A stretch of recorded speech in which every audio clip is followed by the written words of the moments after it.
Ray Gianelli here. Today I want to talk to you about evaluating an amplifier you've just acquired. Now, maybe you found it in the side of the road, not too common anymore, but we used to do that a lot. Or it was in somebody's closet for 20 years. Someone gave it to you, they said it worked the last time they tried it. You got it from that magic place, eBay, where everything works, maybe Craigslist, what have you. Point is, you probably don't want to just plug it in until you evaluate its status. Now, first thing I usually do is fire it up with a dim bulb tester, and they've talked about that a lot on Audio Karma, so I'm not going to go too deeply into the dim bulb tester. But essentially, if there's anything shorted inside the unit under test, it'll draw a lot of current through the light bulb. The light bulb filament glows brightly, and it starves the unit under test of current voltage, thereby preventing any further damage. Now, mine is actually a combination of a Variac dim bulb tester and a readout of voltage and current, which is handy so you can monitor things as you're firing it up. Okay, so I'm going to plug it in now and we'll see what we get. Normally, what you find is when the amplifier has been powered up for a while, the filter capacitors are completely discharged. And when you turn it on, there'll be an inrush of current, which will cause the bulb to glow brightly, and then it'll start to slowly dim down and either go out or stay very dim. That's normal circumstances. As the caps charge up, they draw less and less current. So we're going to plug it in and see what we get. The unit that we have here is a Sansui AU-717. These are very nice amps after they've been rebuilt, and we're going to see what we got here.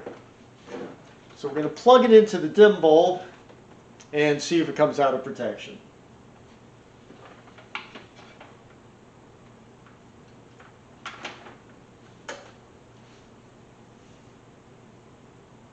Okay, looks good.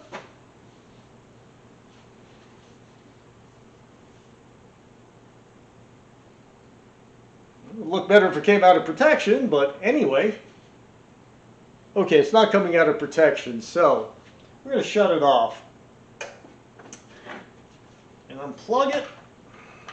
Now, there's some that advocate, and this is probably not a bad idea, and I should probably do this myself, but there's some that advocate taking the covers off and looking inside before you fire it up.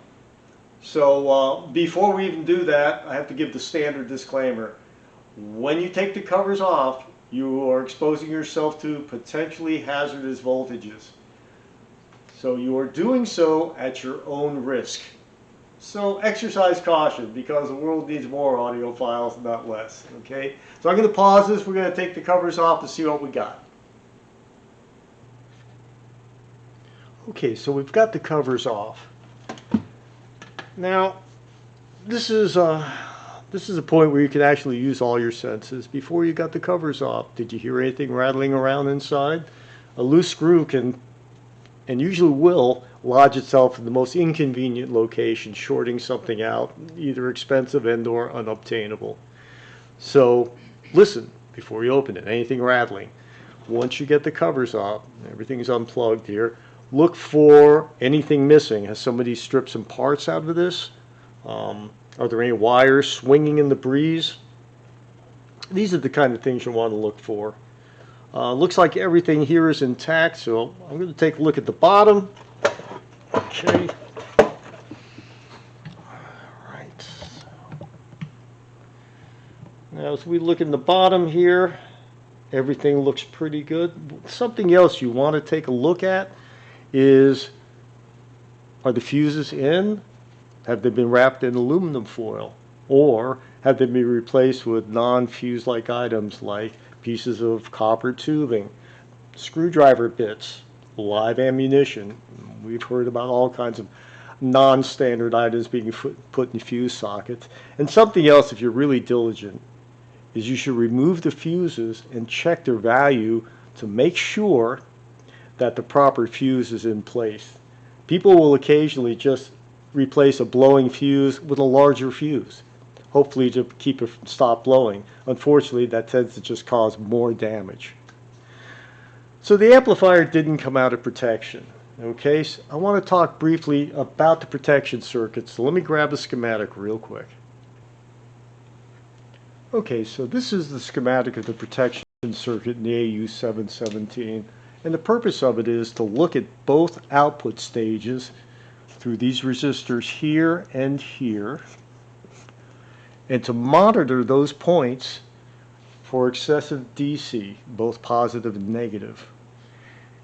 And if it detects anything, it does not allow the relay to close. Under normal operation, this capacitor charges up through this resistor, and if there's no DC detected from back here, after that times out, it'll pull the relay in. This circuit right here with these two transistors is known as a monostable multivibrator, and that's a fancy word for something that just makes the lights blink. It's the whole purpose. So we do have offset.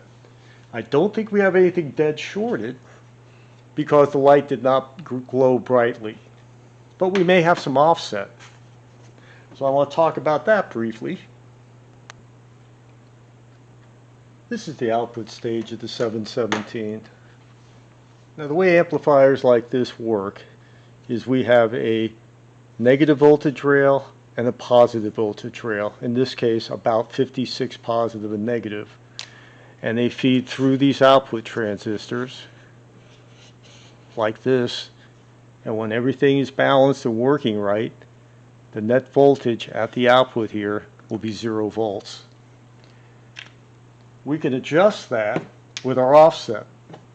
The 717 has both a coarse and a fine offset right at the input differential FET. So what we're going to do now is I'm going to show you a quick way to see if we have offset problems. Now normally you measure DC offset at the speaker terminals, but if the relay is not closed, there's nothing at the speaker terminals. So I'll show you a quick and dirty way to see if we have a problem there. Let me pause it and move this crap out of the way. Okay, I've got my digital multimeter set up, and I have two different leads on here instead of the usual test probes. I have an alligator clip for ground, and I have a mini grabber clip for the positive. So I'm going to ground this right here. And we're just going to check across any of the emitter resistors to see if we have any offset. Now, chances are very good that there's only one channel affected. And I say this because that's usually the case, although occasionally some of our more enterprising previous owners will manage to blow both channels. But in an overwhelming number of cases, it's just one channel. So I'm going to turn the amplifier on. Dim bulb back to normal, and we're going to take a look at one channel. Okay, and we have about 0.15 volts. Threshold for protection is usually 2 volts. So I'd say this channel is okay, and it is starting to drop. So let's look at the other channel. And we got 9 volts. Okay, I don't think there's a dead short here, but we got a whole lot of offset. So I'm going to see if I can dial that down. Let's hold on a minute here. Okay, so I've turned the amplifier around. And we're going to see if we can dial this offset out. Okay, it's dropping. Down to 5 volts.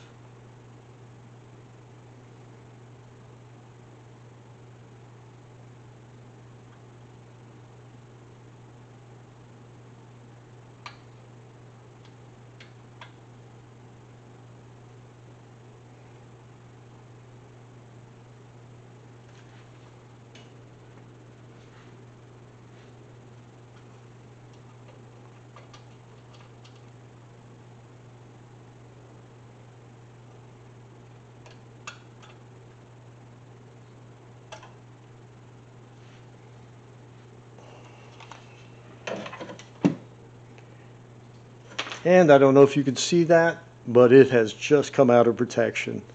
There's still quite a bit of offset, but there's nothing seriously wrong with this amplifier. And as we go through the rebuild process, I'm confident that any of these issues will be taken care of. So that's a quick way of determining whether you have an offset problem or an actual short in your output stage. This is the second, possibly third AU-717 I managed to pick up for cheap because of this issue. The other thing I want to point out is, you guys see how much test equipment I have? I guarantee you 97 to 98% of my troubleshooting is done with a simple multimeter. Okay? So, if you do get a multimeter, get a good one. It's going to be your workhorse. Alright, well thanks a lot. I hope you learned something, and I sure enjoyed making this. Have a great day.